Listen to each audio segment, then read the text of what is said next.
Afternoon, everybody. Let me get organized here.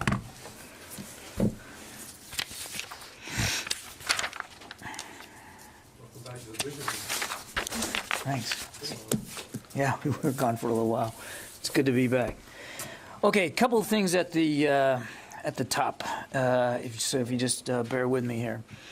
I do want to take a couple of minutes right at the beginning of the briefing to talk about things in Ukraine. There's been a lot of reporting today on withdrawals and Russian decisions, and I think it's really important that we put a little bit of this into context. So first, again, we've seen that Russia has attempted now for going on a month to sell this war of theirs to its domestic audience as a, quote, liberation of the Donbass. However, the intensified rhetoric over the last year and in the lead-up to Russia's invasion demonstrated that the Kremlin's real intent was to overthrow the democratically elected government and to occupy or annex large portions of Ukraine. The posture of Russian forces around Kyiv, along much of the Black and the Azov Sea coasts, and in central and northeastern Ukraine indicates the geographic scale of this ambition. They've been attacking Ukraine, as we have been talking about now for several weeks, on multiple lines of axis. Russia's intent was to replace Ukrainian regional and national authorities and create so-called people's republics, as displayed recently in Kherson province. The rapid advance to Kyiv in the initial days of the war showed very clearly for all of us that Kyiv and the capital city was a key objective for the Russians. So we ought not be fooling, and nobody should be fooling ourselves, by the Kremlin's now recent claim that it will suddenly just reduce military attacks near Kyiv, or any reports that it's going to withdraw all its forces. Has there been some movement by some Russian units away from Kyiv in the last day or so? Yeah, we think so. Small numbers. But we believe that this is a repositioning, not a real withdrawal, and that we all should be prepared to watch for a major offensive against other areas of Ukraine. It does not mean that the threat to Kyiv is over. Russia has failed in its objective of capturing Kyiv. It's failed in its objective of subjugating Ukraine. But they can still inflict massive brutality on the country, including on Kyiv. We see that even today in continued airstrikes against the capital city. Mr. Putin's goals stretch far beyond the Donbass. The Russian Ministry of Defense's recent talking points may be an effort to move the goalposts, moderating Russia's immediate goals and spinning its current lack of progress as part of what would be next steps. But it's too early to judge what additional actions the Kremlin may take. No amount of spin can mask what the world has witnessed over the past month, and that's the courage and the military prowess of Ukraine's armed forces and its people, which are proving to be more than what Russia bargained for in its unprovoked and unjustified invasion. Now, that prowess is not accidental. We've talked about that a little bit.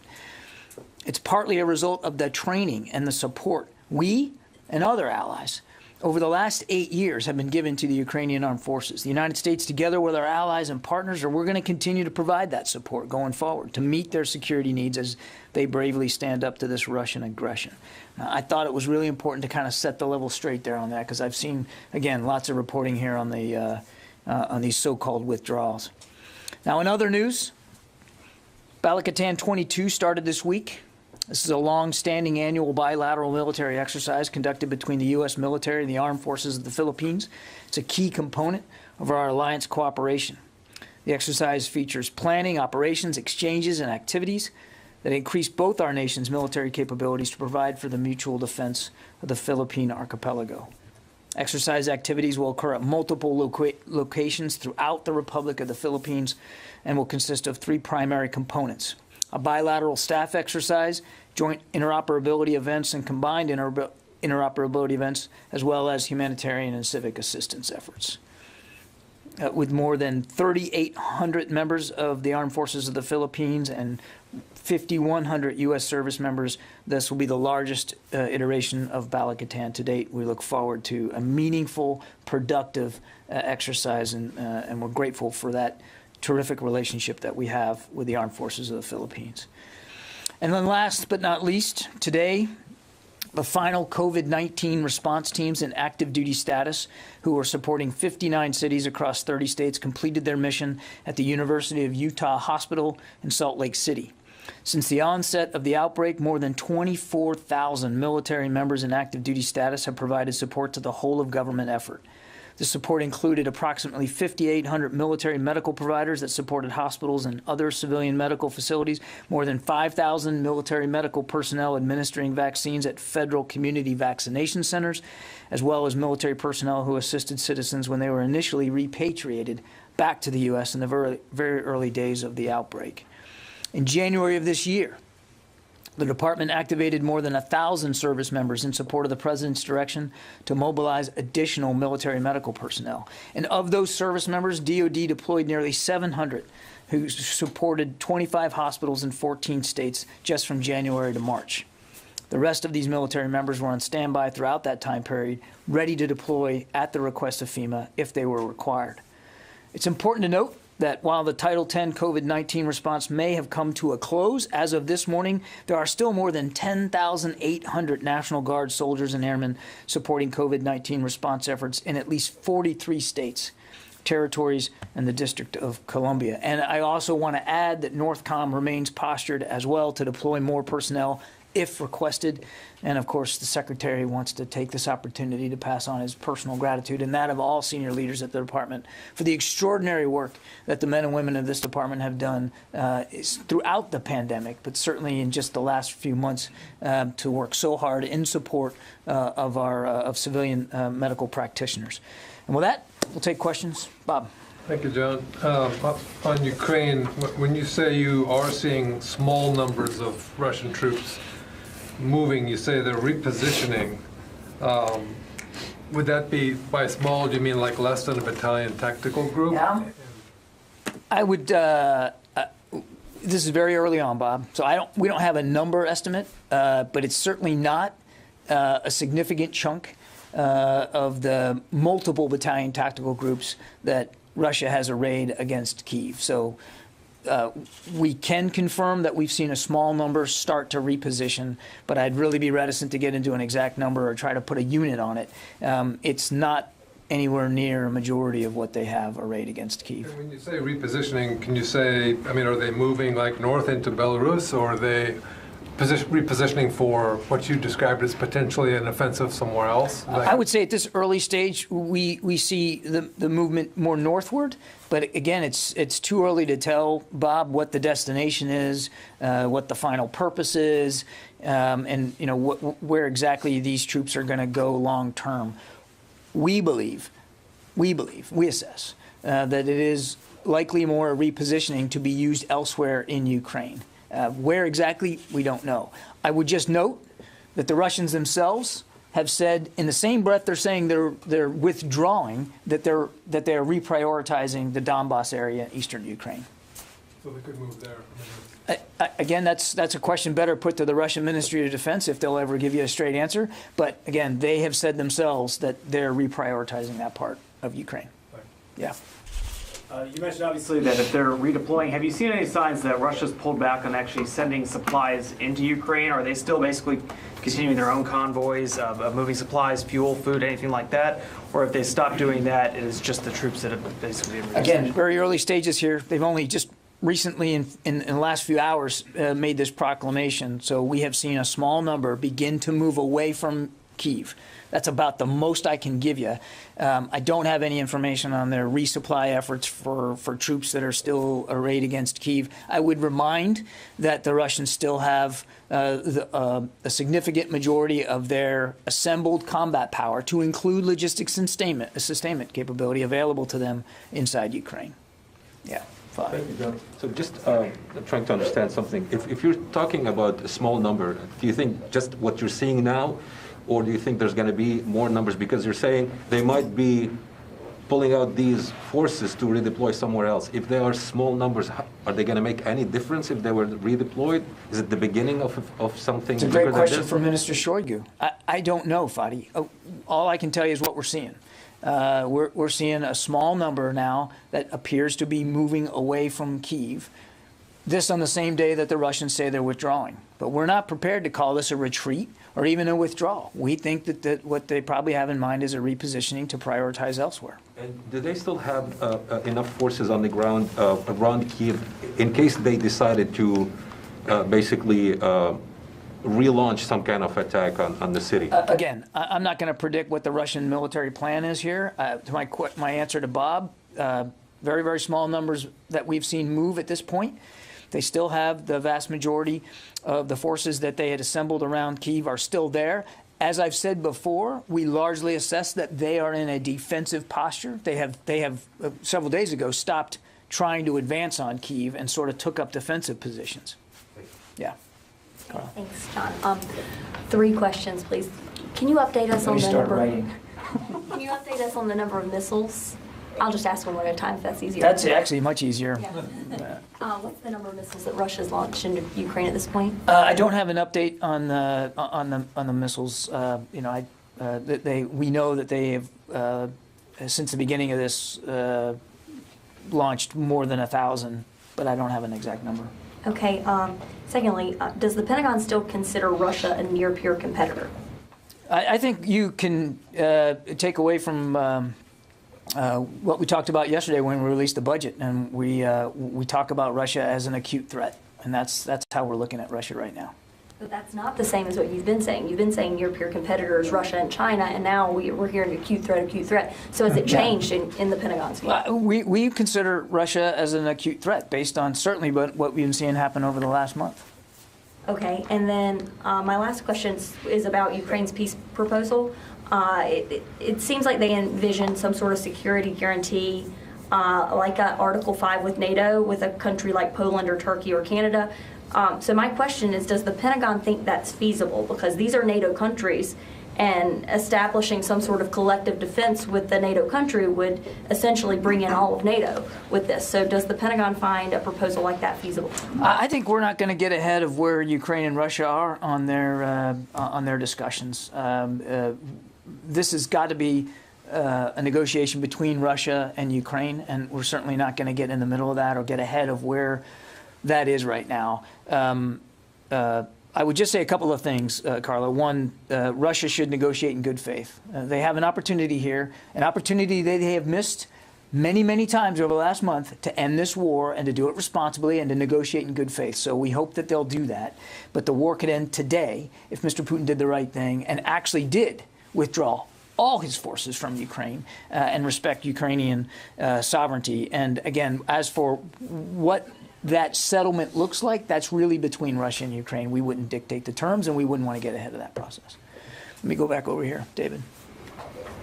As I understand military tactics, when you retreat, you leave forces in place to cover the retreat.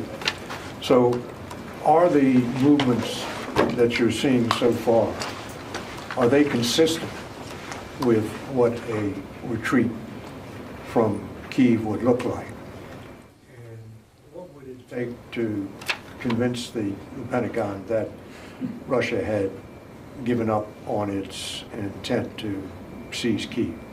So too soon to tell on the first question, David. Again, this is only hours old here that the Russians made this announcement, and we've only seen very small numbers of troops actually just begin to move away from Kyiv. So way too soon to make a judgment on, covering forces and that kind of thing. I think what would it take for us to believe it? I think I'd go back to my answer to Carla. It would be to see them take all their forces out of Ukraine, move them out, get them back to home station, and negotiate in good faith. It's just too soon to know, based on what they've said today, what their real intent is here. That said, we believe, let me put it another way, that this is really more of a piece of repositioning. And again, we're basing some of that on the clear indications that they are reprioritizing in the Donbass. Yeah. I'm going to take another run at the Go for it. acute threat, Russia being an acute threat. So does that change in language signal a change in Russia's priority level for the department? I mean, in your summary documents, it's listed right after China. Does it still occupy the same priority level, or has it gone up, or has it gone down with this new language? I mean, Russia and the threat posed by Russia has remained a priority here at the department. You know, if you're asking me to rack and stack it like like a baseball card collection, I'm not going to do that. But clearly, we assess Russia to be an acute threat. We've been pretty clear about that. You don't have to look any further than what you've seen them do over the last 30 days to see that we're justified in labeling them such. And again, you said it yourself. It's pretty clear in the points that we've delivered since delivering the budget yesterday, and in our strategy that Russia remains a significant issue for the department. And if I could just follow up on the COVID Title X support and that ending, could you just talk about the conditions that led to that decision, the general conditions that led to the decision to end that? To end the support? I mean, we were doing this in support of FEMA and the interagency effort, so we took our guidance from the need out there by FEMA. There's been a reduction in... Yeah, I mean, there's just the conditions are better in the country, and the need for... Remember, what we were doing was taking the pressure off civilian practitioners so that they could do the treatment. So most of our medical personnel that were operating in hospitals were not really doing COVID treatment. They were taking the pressure off other burdens. That pressure was appreciated and welcomed, and has been alleviated, and in concert with discussions with FEMA and civilian health practitioners. We all deemed collectively that now was the right time to pull back that support. But I want to state again, as I said in my opening statement, Northern Command stands ready in case there's more need. I mean, we can flex. We didn't even deploy, as I said, all the troops that we had put on readiness to do this mission. So we could flex up again if needed. I mean, this pandemic, as you well know, is a living thing, and it changes over time. So we're grateful for the ability, we're grateful for the chance that we had to contribute to this, and we'll stand by and stay ready. And again, at the risk of sounding redundant, I want to also point out the fact that you still have, more than 10,000 National Guardsmen that are still at it. They're still at it in the States. Nancy. Thank you. I'd like to go back to the repositioning. Have you seen any territorial losses or newly contested areas around Kiev for Russia since it repositioned its forces? And also, have you seen any change in the amount or type of missile strikes Russia has launched on Kiev in the last few days that you feel would be tied to this repositioning or focused towards the Donbass? We have seen the Ukrainians push back around Kyiv, particularly in suburbs to the west of Kyiv, where the Ukrainians have retaken ground. I don't have a list of the towns, but we have seen them retake some territories to the west of Kyiv. And as you saw, we talked about this not about a week ago, to the east of Kyiv, where the Russians were on the outskirts of Brovary, and the Ukrainians pushed them back to almost more than 50 kilometers away from the city. So we have seen them do that around Kyiv, again, to the west and to the east. I don't have a breakdown of the airstrikes that are happening. I couldn't give you like a number over the course of time. It's just that we do continue to see Kyiv being struck from the air. So the threat to Kyiv is not over. That is, the repositioning in Donbass has not manifested in terms of a market change in the strikes on the capital. Is that again? I can't quantify it, Nancy. Over the course of a day or two, I don't have a count of how many strikes are happening on Kyiv, and we've never given you that because we just don't have it. But we do continue to see strikes on Kyiv. So we're not convinced that the threat to the capital city has been radically diminished here by this proclamation by the Russian Ministry of Defense. Barbara, did you have one? No? Tara? Thanks.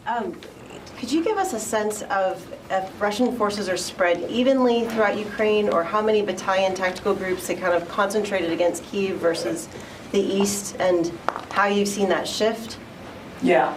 Again, as you know, I've been very careful not to lay out Russian operations. It's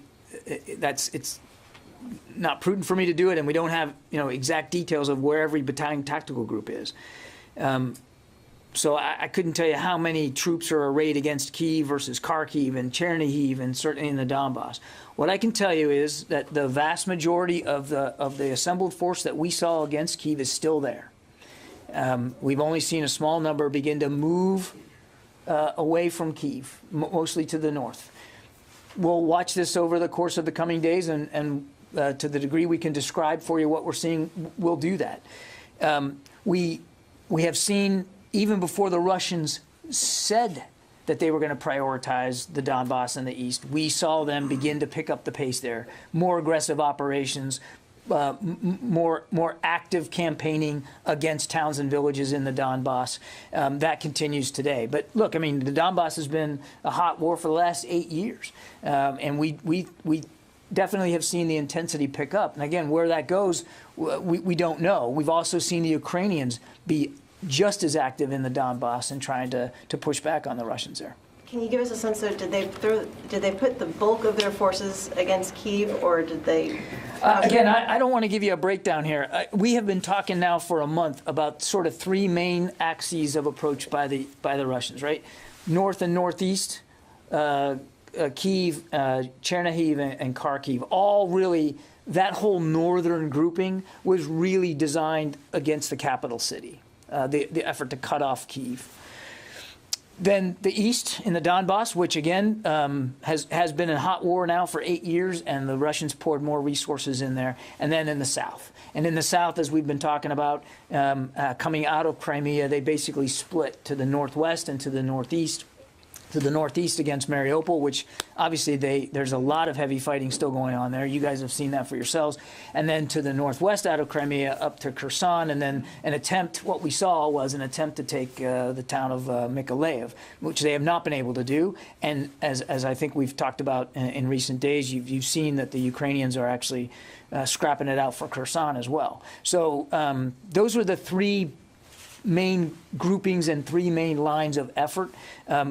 They, up until recently, we had still assessed that was their plan, was to, as I said in my opening statement, to occupy and annex Ukraine using approaches on those three lines of effort. Again, now we think that they're going to prioritize the east. They have been stalled in the north.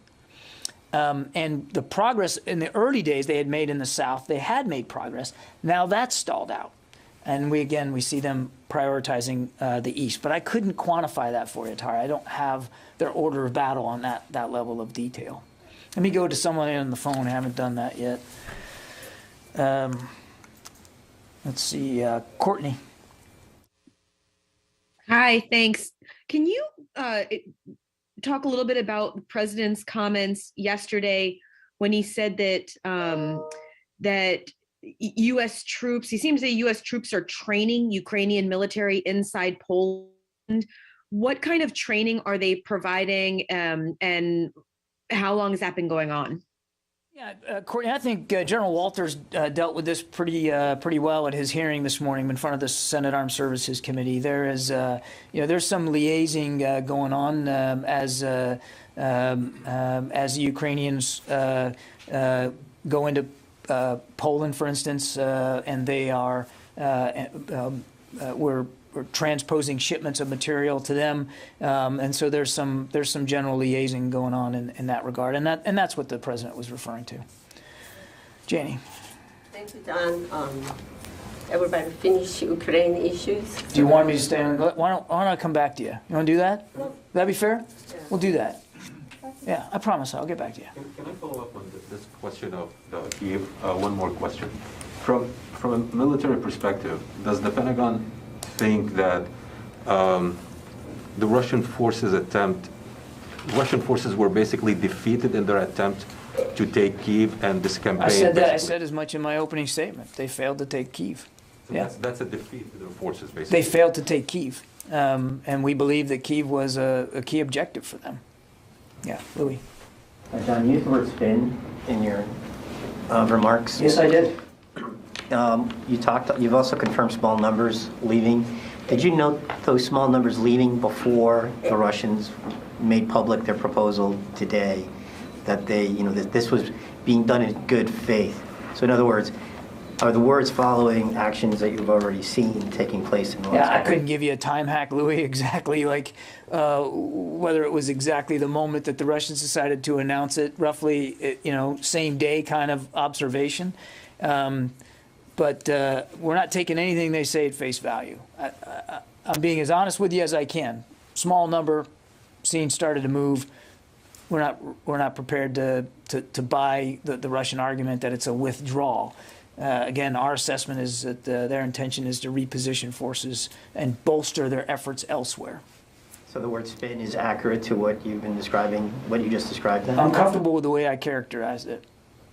Helene Cooper. Hey, thanks, Kirby. I want to take another whack at, because I feel like you're describing, it sounds like you are describing, it's been 5 weeks, almost 5 weeks now, and it sounds very much like you are describing a failed military campaign. Would you go that far, or is that too much? I mean, what we're seeing now, is this a failure is it a failed military campaign? I don't think we're prepared to slap a bumper sticker on this thing right now. I mean, there are still people dying. There's still bombs falling. There's still missiles flying. And there's still give and take on the battlefield. So I don't think we're ready to call it one way or another here. What I would tell you is, as I said in my opening statement, they failed to take Kyiv, which we believe was a key objective. I mean, and again, you just have to look at what they tried to do in those early days to see that they wanted Kyiv. They didn't get it. And in the last few days, they hunkered down into defensive positions, basically stopped advancing. And now they're saying, and we're seeing small numbers move away. So we'll see where this goes. But step back, they also, failed to take and hold any major population centers. They haven't taken Kharkiv. They haven't taken Chernihiv. They haven't taken Mariupol. And while we assess they took Kherson, that's back in play right now. So if you count maybe Berdansk on the Azov coast, even that is contested. I mean, you saw the Ukrainians basically sank one of their amphibious ships in the port there, Berdansk. So not only did they not manage to take Kyiv, they've not managed to take any population centers, and the Ukrainians have been fighting back very hard. So it's hard to see how they are succeeding in any one place, except at the death and destruction they're causing to these population centers and to the civilian population. I mean, and that's something we can't lose sight of. Megan. So about 14,000 troops you guys have committed to sending to Europe in one way or another, either for NATO or to individual countries. And there's a few thousand left over from who's actually been sent, who you've announced that you're going to send. Are you still trying to get up to that 14,000 number? Are you still looking to source units to get there? And do the peace talks have any bearing on whether you're thinking you're going to send more people or not? Yeah, it's not like... the 14,000 is a goal here. The secretary wanted as many options available to him and to the president, and so we put someone prepared to deploy, and we sent someone forward. It is about options. It's not about a number goal. It's about capabilities and making sure that we've got the right capabilities. So we're constantly reviewing that. And not that you asked this, but as a matter of fact, I can let you know that that you've all been tracking the Marine Corps exercise Cold Response up in Norway. So I can tell you that a command and control unit from Marine Air Control Group 28, which is based at Cherry Point, has now been repositioned to Lithuania. That's about 200 people. So they finished the exercise. They're in Lithuania now. And about 10 Marine Corps F-18 Hornets from Beaufort, South Carolina, and a couple of Marine Corps C-130s are now going to be repositioned to Eastern Europe. I don't have an exact destination right now, but they're going to be repositioned, and that's another 200 personnel. So, I mean, we're trying to stay flexible here. Just yesterday we talked about some growlers coming out of Whidbey Island. It's not about a number goal. It's really about capabilities, and it's based on constant conversations with our NATO allies on the eastern flank. Are those Marines NATO response force committed, or are they just individual? Right now, these are individual decisions based on available capability that we had, and in talking to our NATO allies. I don't. As you probably saw on the NATO summit, I mean, they announced another 4 battle groups, and I think the nations are still filling those out. I think we're leading the one in Poland. Other nations, like France, I think, is leading Romania, so they're still filling some of these out. Yeah. Yeah. Okay, you've been patient. Yeah. We'll go. Thank you. Yeah. That's all floor. I have a application. Go ahead. I just be patient. And, Go I ahead. have an application about the North Korean's ICBM launch.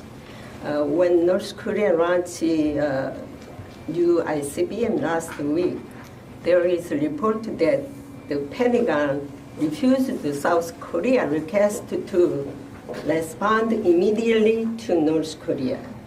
Why did Pentagon, along with the South Korea, refuse to fire an immediate response to? Why did we refuse to fire an immediate response to this?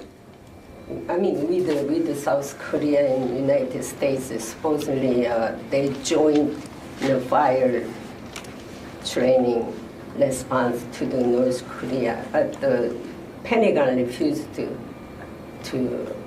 South Korea, don't do this, because, why did you do that? Why Pentagon refused to South Korea? Well, look, I'm not. Here's the story that General Nakamura, U.S.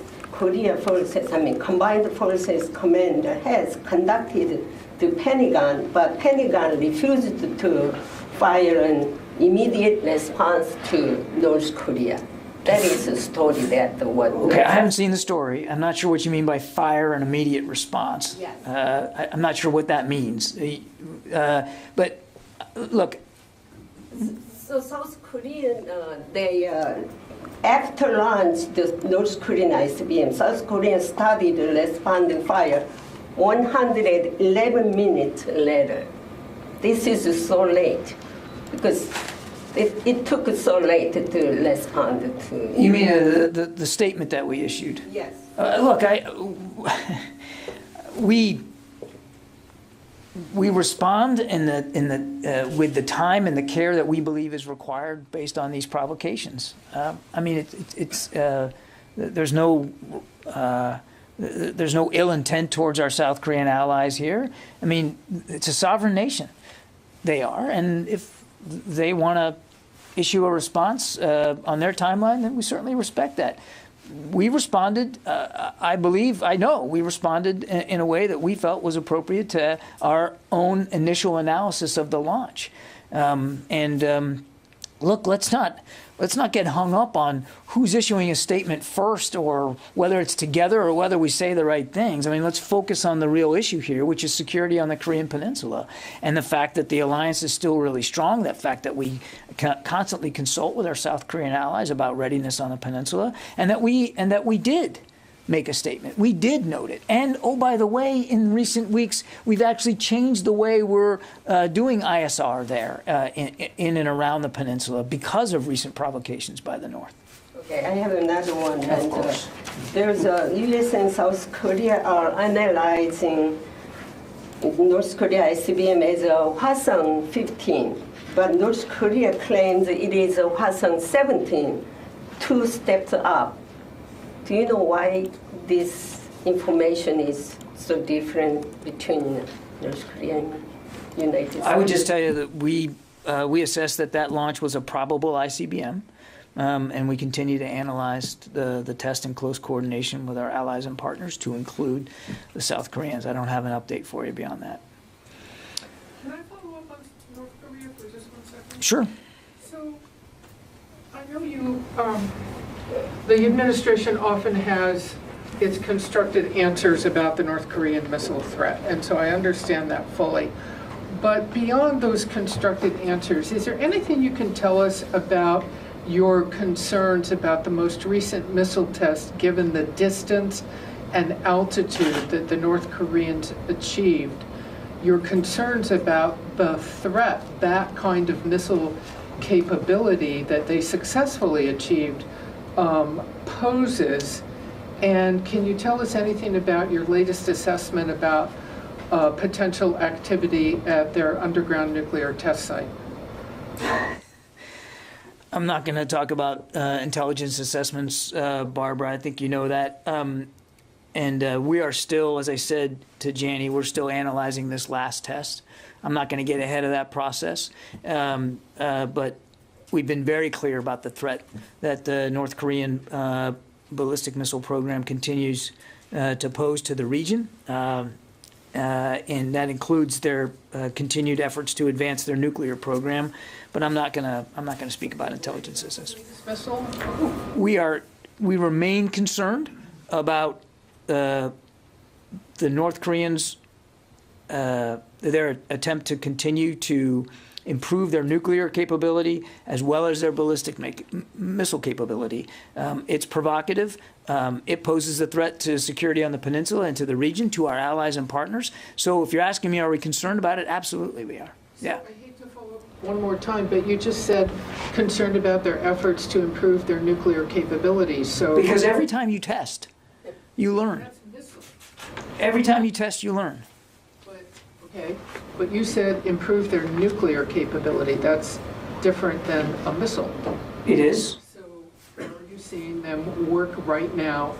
Are you saying you're seeing them work right now towards improving I'm not speaking to press reports that I've seen out there about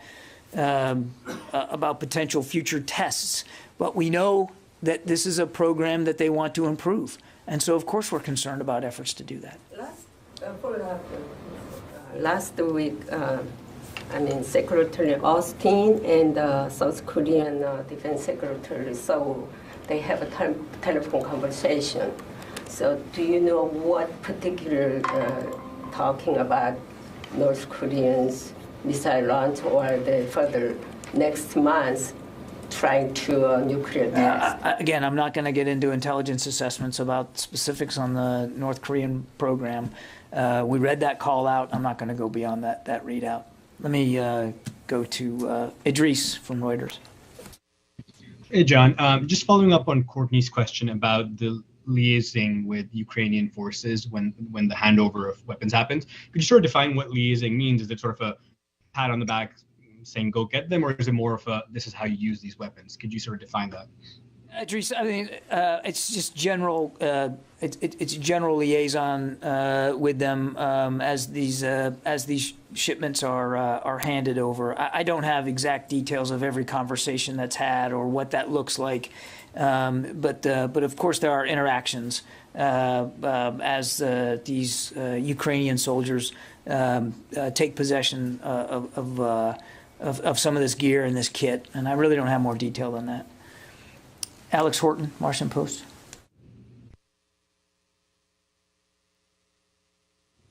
Yeah, can you go back to Idris for his follow-up, please, and then come back? Thanks. Thanks. The follow-up was, is that different from training in any way when you sort of quote-unquote liaise with them? It's not training in the classic sense that that many people think of training. It's I would just say it's liaising. Go ahead, Alex. Yeah, thanks. So I'm kind of curious about what some senior defense officials told us last week about indications that the Russians are being more aggressive in the east. Now that you're a very capable analyst, have looked at it more, I was wondering if you can give us more details on what those signs are in Donbass. And have you seen any kind of intensity pickup, within the last couple of days, specifically when it comes to their supposed movements around Kiev?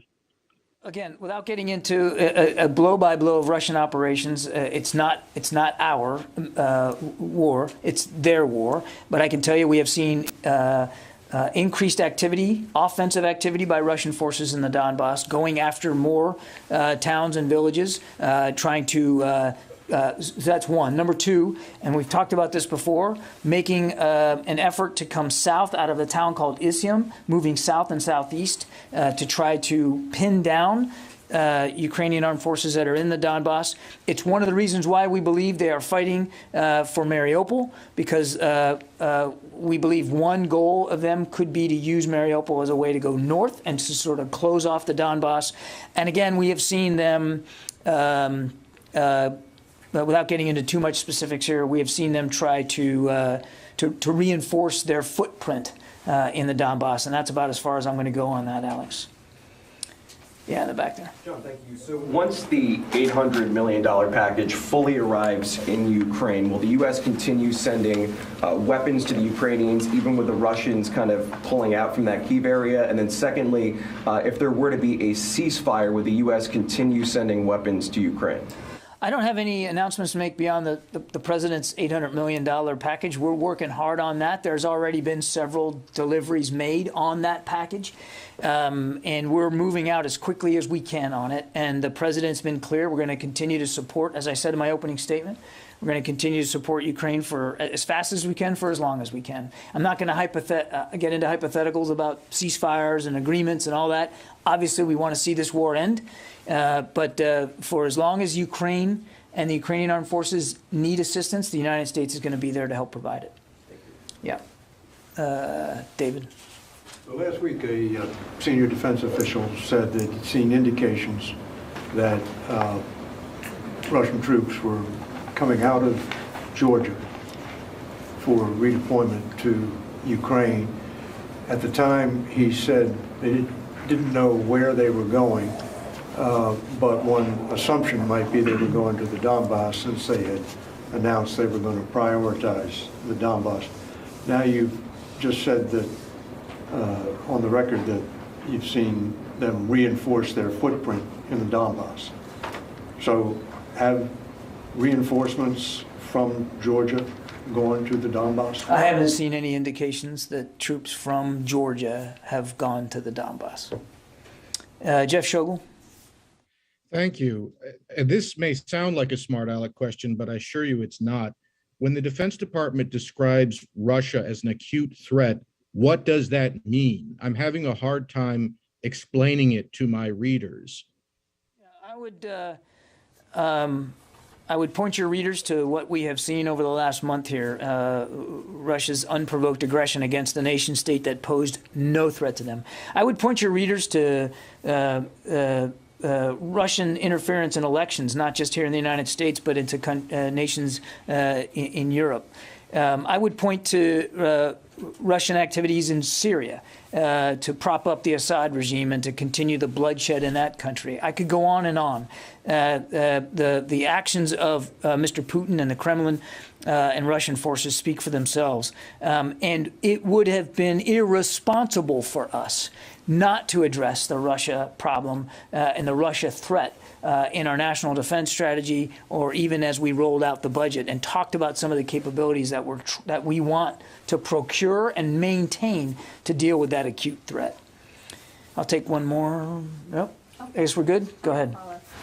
So following along with what David was asking, British intelligence has said Russia's Wagner Group is deployed to eastern Ukraine, is expected to send over 1,000 mercenaries for combat operations. Have you guys seen the same thing? Can you confirm that? I won't get into specific intelligence assessments, Carla. But I'll go so far as to say that we certainly have seen indications that the Russians are leaning on private military contractors to bolster their efforts in Ukraine. I think I just leave it at that. Okay, thanks everybody. Appreciate it. That's that for today.